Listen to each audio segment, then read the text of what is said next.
Obrigada.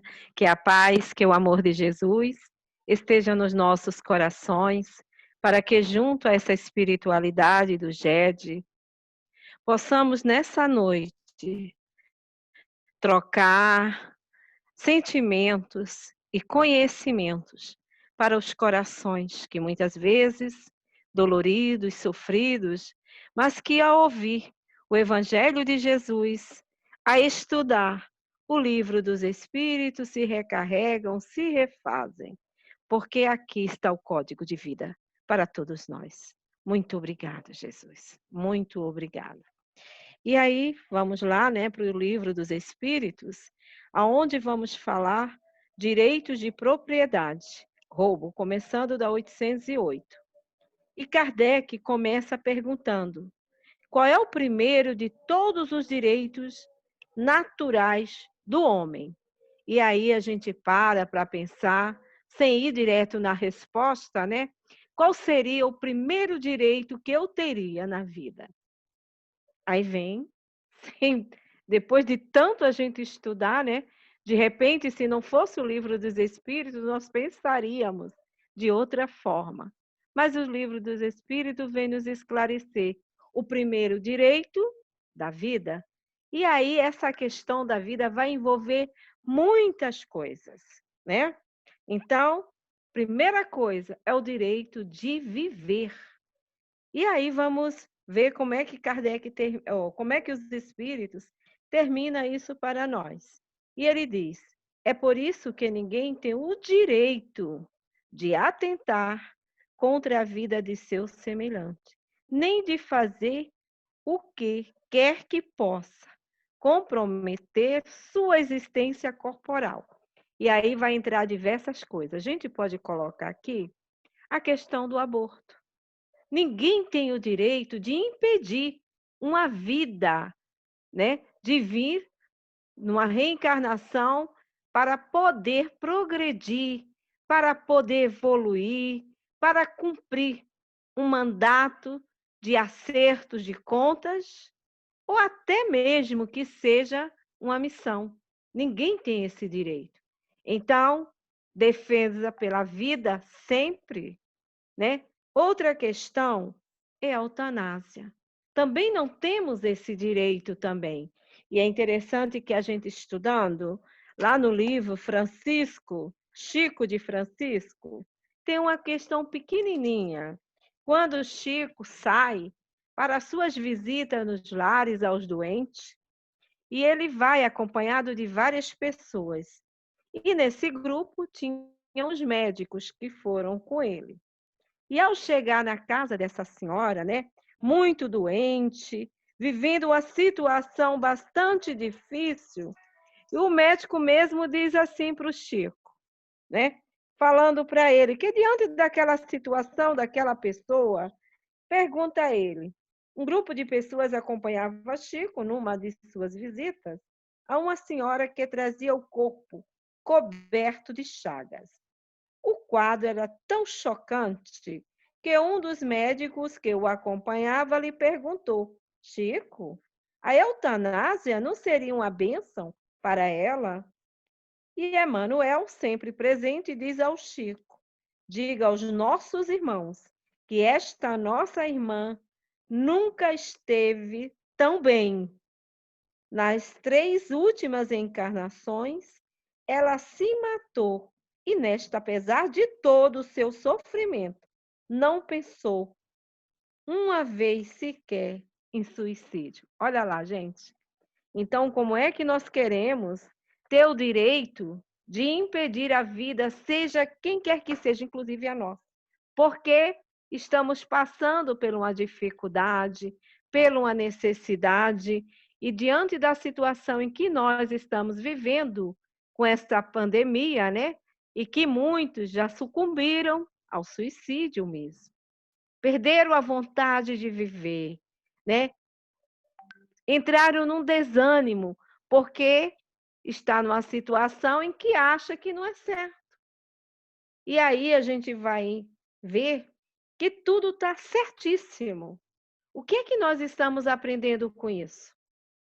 Estamos aprendendo a olhar para nós mesmos, a mergulhar em nós, a nos conhecer, porque nunca tivemos tanto conosco quanto agora, né? Saímos dos movimentos da rua, é bom, é maravilhoso. Como eu gostaria de agora estar abraçando vocês, mas se sintam abraçados. Existe o abraço virtual, né?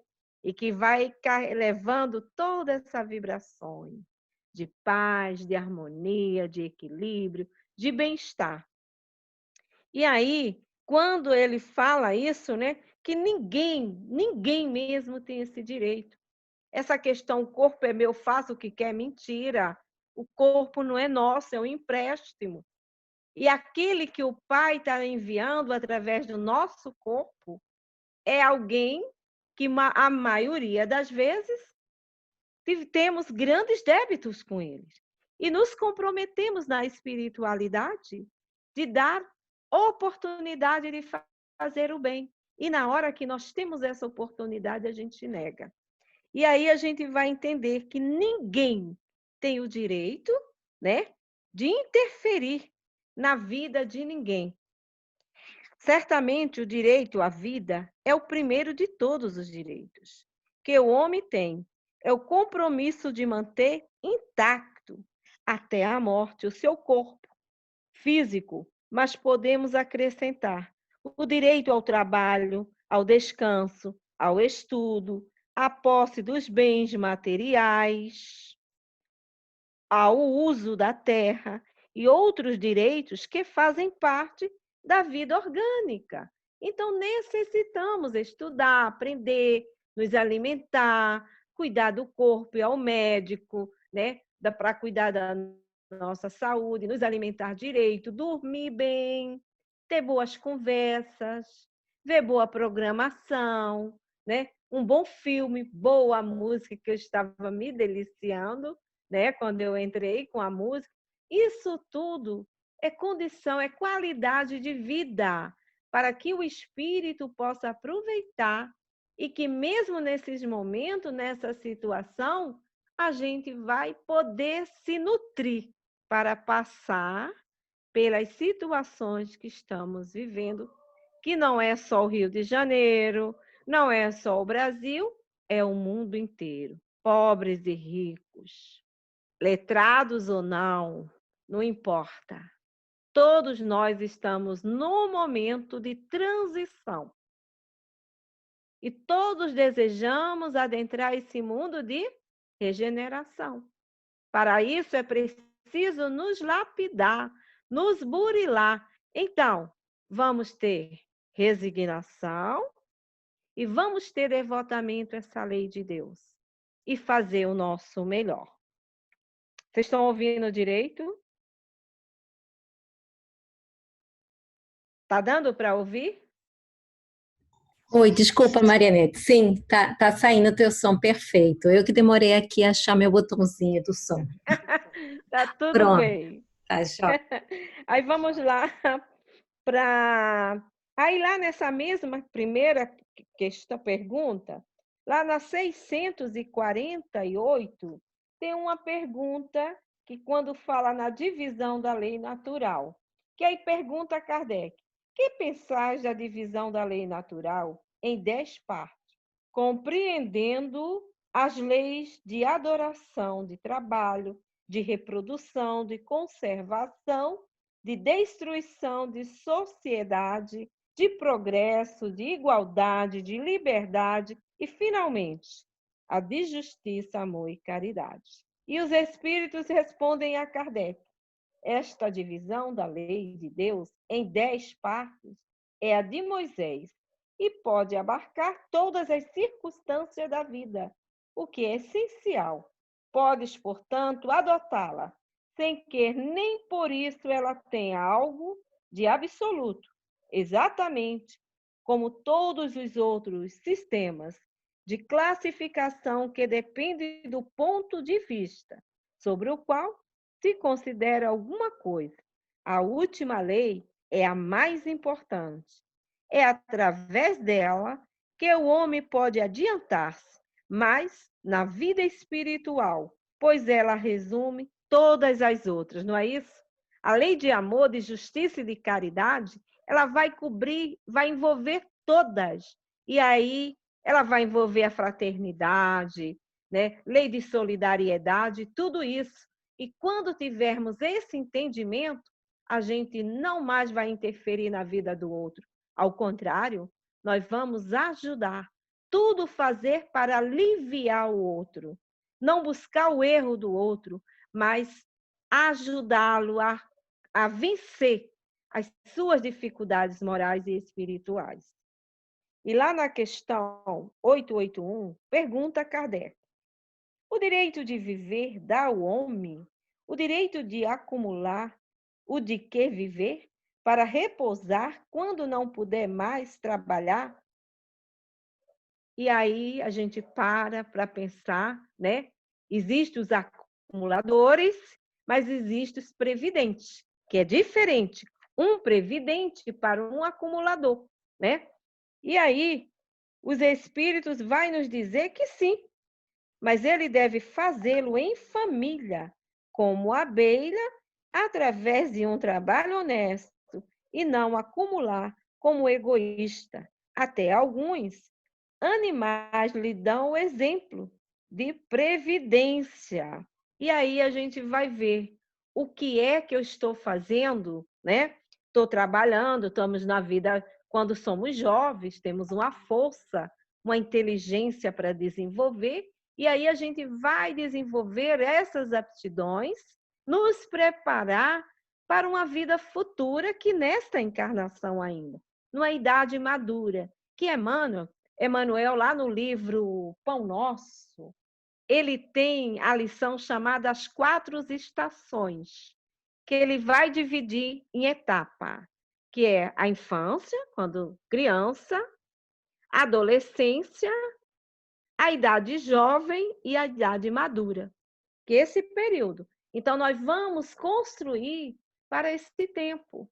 Então, é justo que, ao trabalhar, nós tenhamos, né, um seguro, um plano de saúde, né, algo para poder nos assegurar em nossa velhice.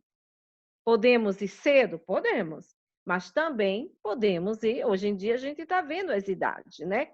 Pessoas acima de 80 anos. E quando não for laboriosa, ou até mesmo quando elas, não é nem questão só de ser laboriosa, às vezes é prova mesmo, né?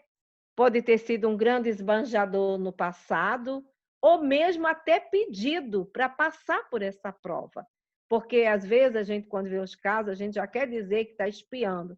Muitos podem estar provando, pediu para até acelerar mais o seu progresso moral e espiritual. Então, como a gente sabe, na doutrina espírita não existe um retratinho 3x4. A cada caso é visto dentro das suas necessidades, né? E aí, os espíritos, quando dizem, né, que sim, é direito, você está trabalhando, você está se esforçando, você está doando seu tempo, seu esforço, sua inteligência para algo. O que é que nós não podemos fazer? É nos tornar egoísta, querer tudo só para nós. Então, com esse tempo, aí a gente cresce, a gente desenvolve família, vai também ajudar essa família, né? Os filhos que a gente vai criar, vai dar uma boa educação, até para eles também construir a vida deles. E não achar que quando a gente morrer, eles vão herdar, a gente vai ficar naquela luta insaciável, cansável, como uma vez eu encontrei um senhor, que ele morando aqui no Rio, estava trabalhando fora do Rio, né? Num estado aqui próximo do Rio. E aí ele conversando, o senhor, eu vi que era uma pessoa bastante intelectualizada, muito equilibrada, e a gente estava até dentro de um frescão, né? Saindo aqui do Valqueire, e aí ele falando, conversando, e ele colocou, ele já estava aposentado, tinha 2 filhos, e agora ele estava trabalhando para que os filhos pudessem comprar cada um seu apartamento. E os filhos estavam estudando, tudo na idade já avançada. E aí eu fiquei assim, a gente não pode julgar, né? Estamos aqui para julgar. Mas eu digo, poxa, você já trabalhou, já investiu o tempo todo, agora tudo bem. Pode até continuar trabalhando, porque a ociosidade deve ser terrível, gente. Eu não sei ficar parada, né? Mas não só existe o trabalho para a gente ganhar a questão material, como o próprio aqui, nosso Marco Prisco, né? Quando ele diz aqui, né, muito bonito, assim, eu achei legal quando ele faz assim, ó, conserva-se pobre de valores contábeis, perseverando o tesouro da honra. Ou seja, também para construirmos esse reino de Deus, né? Sejamos ricos das coisas espirituais. O material é necessário, é. Mas aí, chegar a um ponto de você poder até fazer algo em benefício de outros, que nós estamos não só para viver em benefício dos nossos, mas de todos aqueles que o Senhor coloca em nosso caminho. E aí eu lembrei muito bem de Zaqueu, a lição de Zaqueu, que está lá no Boa Nova, né? Quando ele busca Jesus, deixa eu ver se eu botei por aqui. Quando ele busca Jesus, né? Sabendo que Jesus estaria passando por ali, e ele sedento, ele ouvia falar de Jesus, e ele estava querendo se aproximar dele, né? Porque ele tinha essa sede, essa vontade. O seu espírito desejava, né? Zaqueu não era uma pessoa má, ao contrário, Zaqueu era um bom trabalhador, era um homem honesto, apesar de ser um cobrador de impostos, ele era um homem honesto. E aí a lição, a mensagem eu vou dar para vocês, que aí vocês podem depois buscar. É a lição 23 do Boa Nova, o servo bom. Aí eu só vou pegar um pedacinho aqui, porque Jesus vai na casa dele, né? Quando ele está lá, esperando Jesus na entrada lá do. E aí ele diz assim: Jesus disse para ele, Zaqueu, ganhou nova. Peraí. Desce-te, dai-te pressa. Jesus estava entrando em Jericó, que é onde Zaqueu morava. E Jesus diz para ele que ele tenha pressa de descer e preparar-se, que ele pernoitaria naquela noite na casa dele. Os seus discípulos olharam assim um tanto desconfiado, porque Zaqueu não era nem bem visto pelos romanos, né? E nem bem visto pelos judeus. Então, Zaqueu estava numa posição desconfortável. Mas Zaqueu era um homem bom, era um homem justo, trabalhador. E o que ele fala? Ele diz lá para Jesus que ele, né, tinha as plantações, tudo bem, era cobrador de impostos. Mas ele pegava aquele dinheiro e ele transformava em trabalho para a paz de famílias. Inclusive, pais de outras aldeias vinham buscar emprego nas terras de Zaqueu.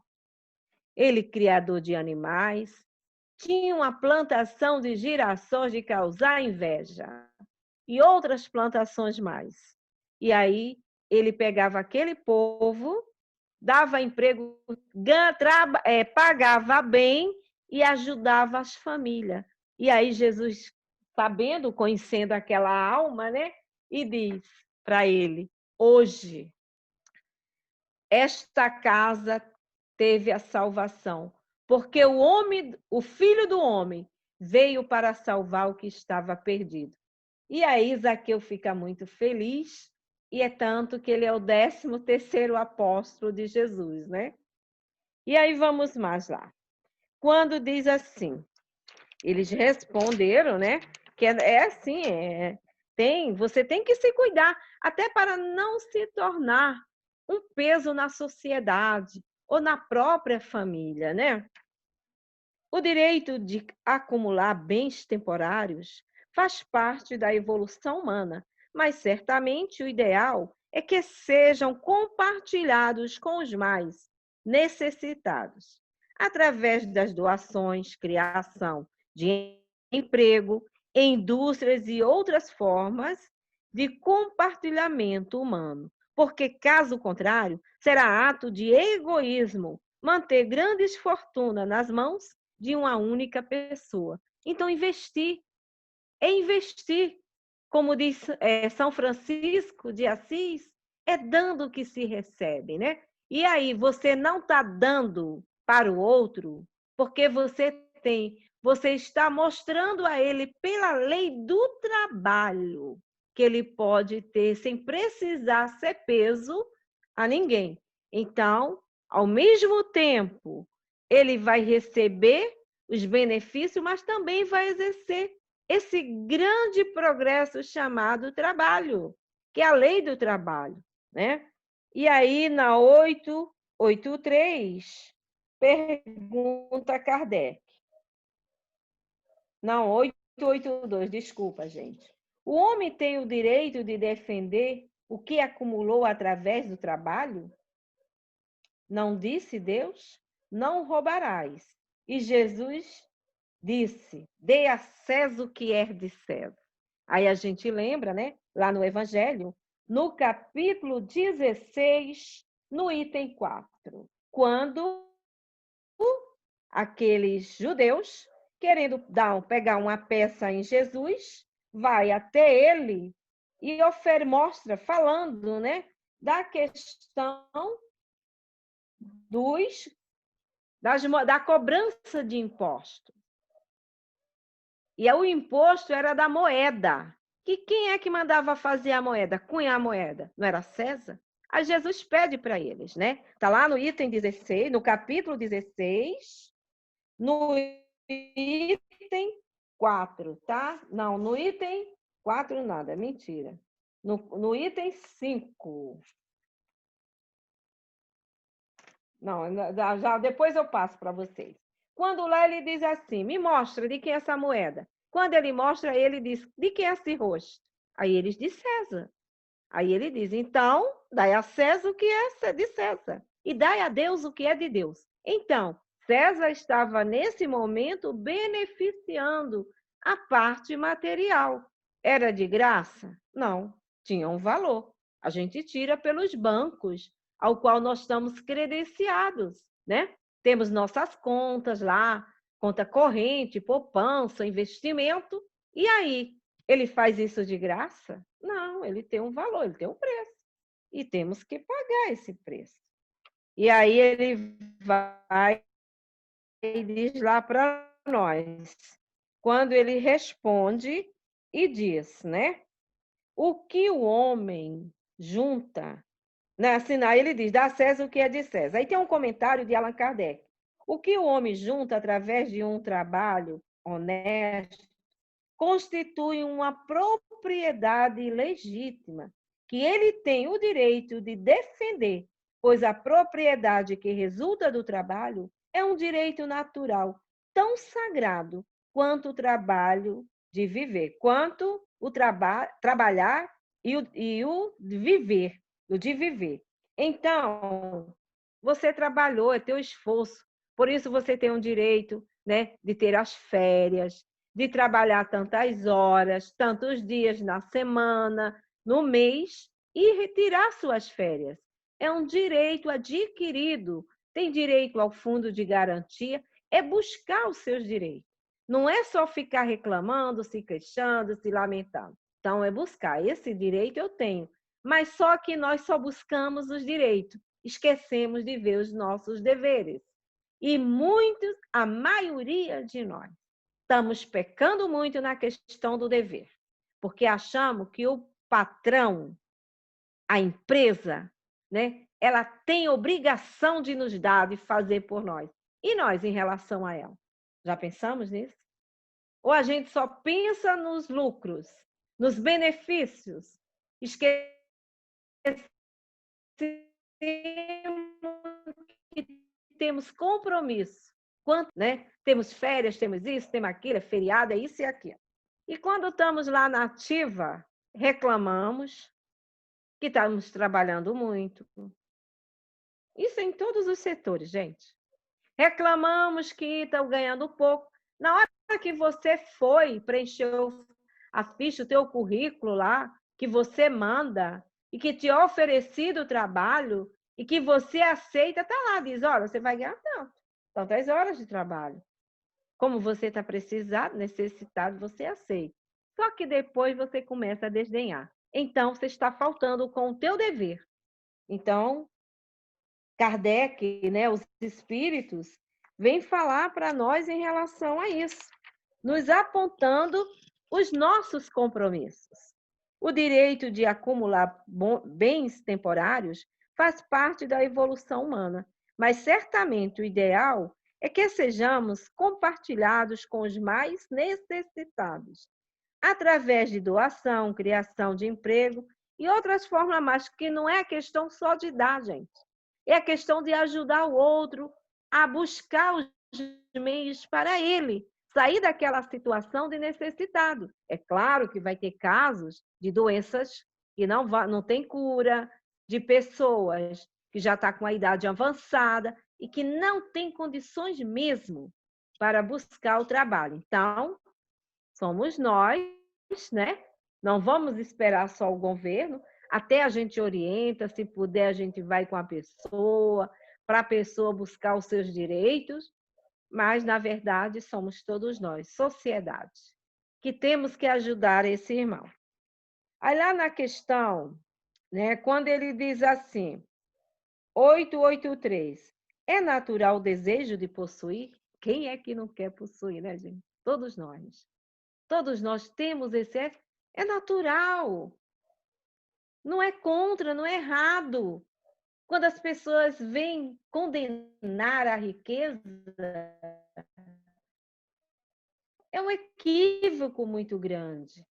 Tudo que se fosse errado, Deus não daria essa condição e não haveria na sua própria lei, a lei do progresso, do trabalho, né, que vai nos levar a isso.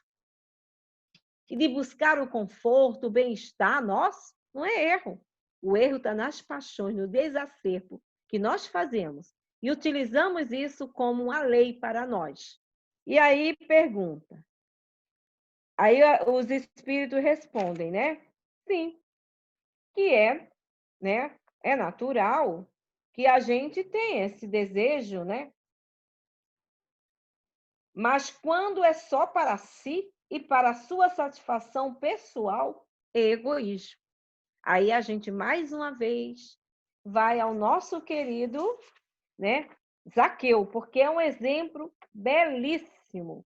Zaqueu é de um exemplo lindíssimo, lá no Evangelho, no capítulo 16, no item 4. Vou ler só o segundo parágrafo, tá?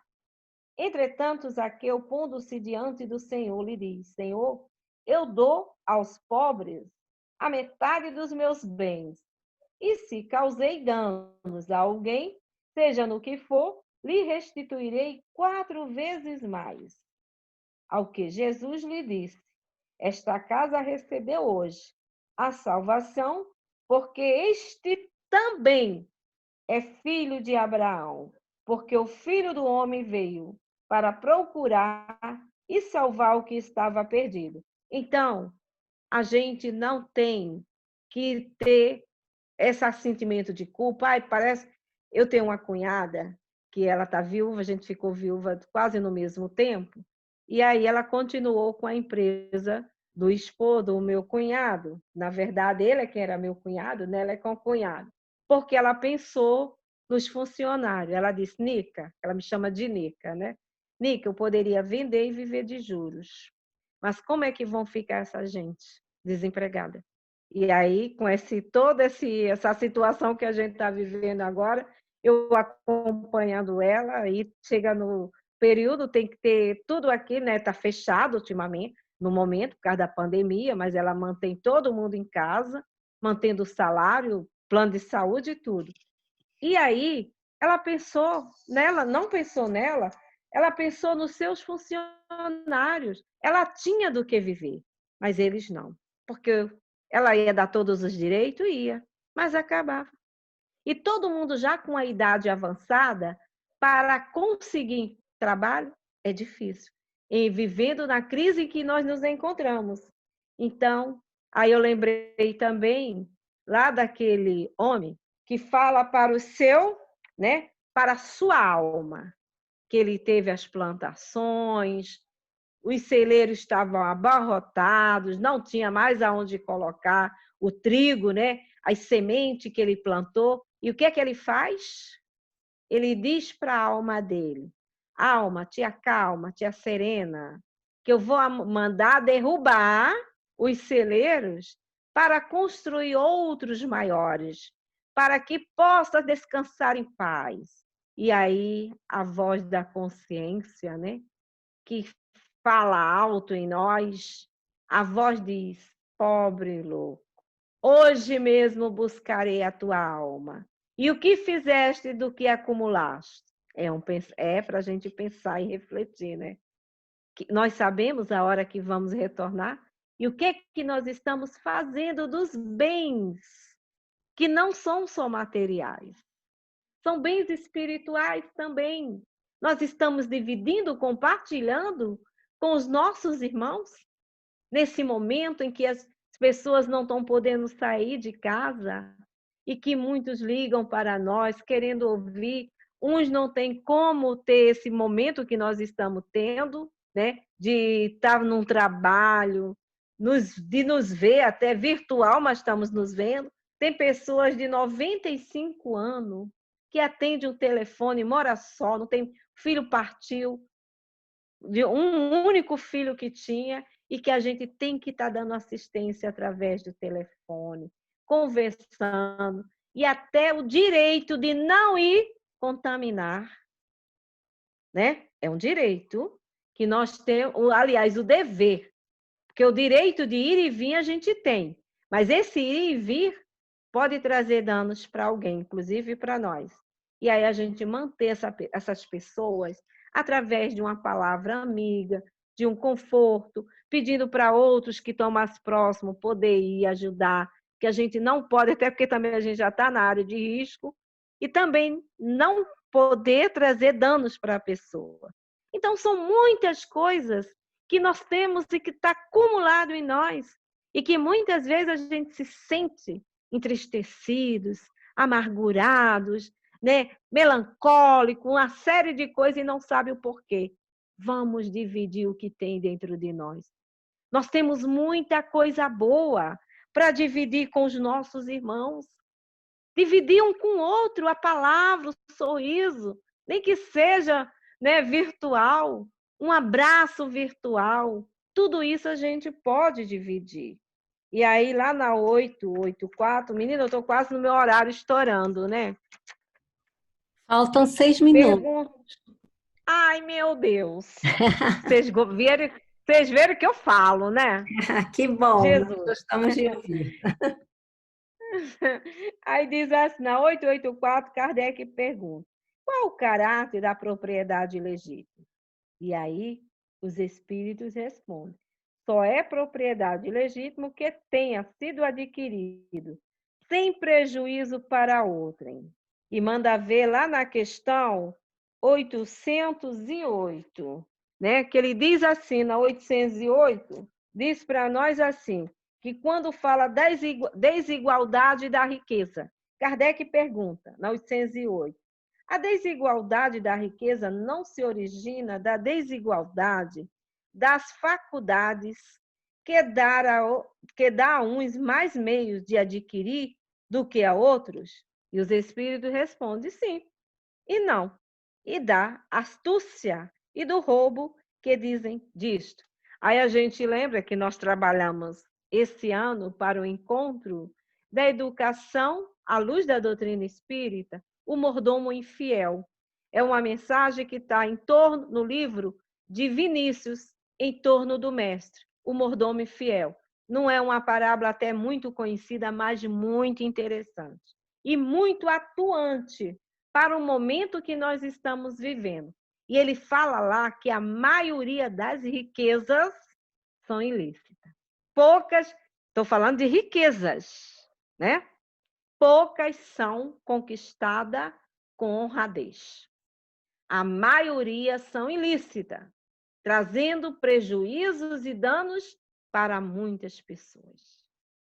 mas a gente sabe que a lei de Deus é uma lei de amor, de justiça e de caridade. Não é justiceiro, é justiça. E aí, não vamos entrar em detalhe, né? Porque se nós pararmos, a gente tem um leque. Estamos no mundo de provas e expiações, mesmo transitando para o mundo de regeneração. Mas a gente sabe que a maioria dos que estão entre nós, até para que a gente também não venha a cair, né? Porque também aquele que não tiver pecado, atire a primeira pedra. Então a gente ora, né? Ora por os irmãos que estão equivocados. Nós já acordamos, já despertamos, já não queremos mais porque a gente sabe que tem um retorno. E o retorno não é bom, é dolorido, é sofrido. E aí a gente já não pela bondade, mas pela inteligência, a gente já não quer mais isso. Eu quero o que me pertence. E ainda mais, vou querer adquirir aquilo que eu possa levar comigo para onde eu for, que nada mais é do que a parte espiritual. O que eu aprendo, construindo, né? Ou melhor, desenvolvendo essas virtudes que estão em mim. Estou encarnada, preciso de tudo isso que é material, mas não do supérfluo, aonde muitos de nós sofremos, porque não temos, e ainda invejamos o que tem, aquele que tem. Ninguém sabe a dor da alma que ele carrega, mas nós invejamos não o que ele possa ter de sofrido, de dolorido, mas os benefícios que tem. Quantos queriam ser o Chico Xavier? Mas o Chico de hoje, esse que deixou todas essas obras, esse legado para que nos beneficie hoje em dia. Mas a sua construção, enquanto Chico, lá em Uberaba, de criança, até os últimos momentos. Porque ele diz que depois que ele falou, eu sei que agora eu venci, no último suspiro. Ele tinha medo de ainda cair. E nós temos que observar, né? O que é de direito meu. Mesmo que eu tenha esse direito de possuir, eu não posso fechar o olho para o que precisa. Porque se Deus permitiu que eu desenvolvesse a minha inteligência, as minhas aptidões profissionais para ter uma condição, né, de conforto, de bem-estar, não é só para o meu bem-estar, é para de muitos. O que é que eu estou fazendo?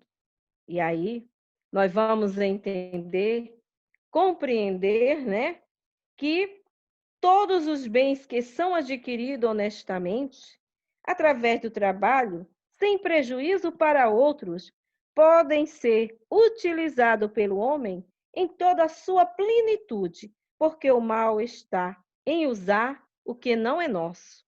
O que pertence aos outros, muitas vezes, através do roubo, da trapaça ou da vigarice. Se os bens terrenos não fossem para serem usados pelo homem, certamente Deus não os teriam colocado aqui. E para fechar, na última questão, que vai falar do 8, né? 885, Kardec pergunta aos espíritos. Meu livro perdeu, está aqui. 885. O direito de propriedade é limitado? E os espíritos respondem, certamente. Tudo que é adquirido legitimamente é uma propriedade, mas como já dissemos, sendo a legislação dos homens imperfeita, frequentemente consagra o direito convencionais, que a justiça natural reprova. É por isso que se reformam suas leis, à medida que o progresso se realiza, e que compreendem melhor a justiça. O que parece perfeito num século, parece bárbaro no século seguinte. E aí a gente vai entender quando ele fala isso, porque de acordo o homem evolui, as leis também evoluem. Leis civis, as leis divinas, é a mesma, em todos os tempos, em todos os lugares e para todos os povos. Então, o homem precisa de leis para poder se educar, né? E aí, a partir do momento em que ele sabe que ele tem um dever a cumprir, é a sua consciência que determina, nós não precisaremos mais dessas leis, só da lei divina. Aí sim, porque ela está em nós. E aí a gente já está sabendo trazê-la para o entorno de nós e utilizar. A dor que o outro está passando, eu também posso passar. Não é só a questão da gente olhar e ver a necessidade, a dificuldade é do outro. Não, é nossa também. E saber ajudar, compartilhar, né? E aí a gente fecha quando lá ele diz assim, fechando esse comentário, o direito de possuir propriedade ilimitado para o homem, que pode ter o que desejar no campo dos bens terrenos, mas cabe à sociedade impor leis que distribuam melhor as terras para evitar o monopólio, que é uma forma de exercer o autoritarismo e a ambição desmedida, acabando por levar o homem à perdição. E aí também a questão. Imagina alguém que é preguiçoso, não quer fazer nada e só ficar recebendo. Isso não é justo. E como não é justo, Deus concede-lhe outras encarnações para que venham em condições de bastante dificuldade para aprender a desenvolver o trabalho. E que bênção, né? Então, Deus é maravilhoso. Rendamos graça, louvamos a esse Pai que nos ama, que não castiga, mas nos reeduca através das suas leis. Que Jesus nos abençoe. Muita paz a todos e que eu possa ter passado alguma coisa desse estudo para vocês. Que Deus nos abençoe. Muito obrigada.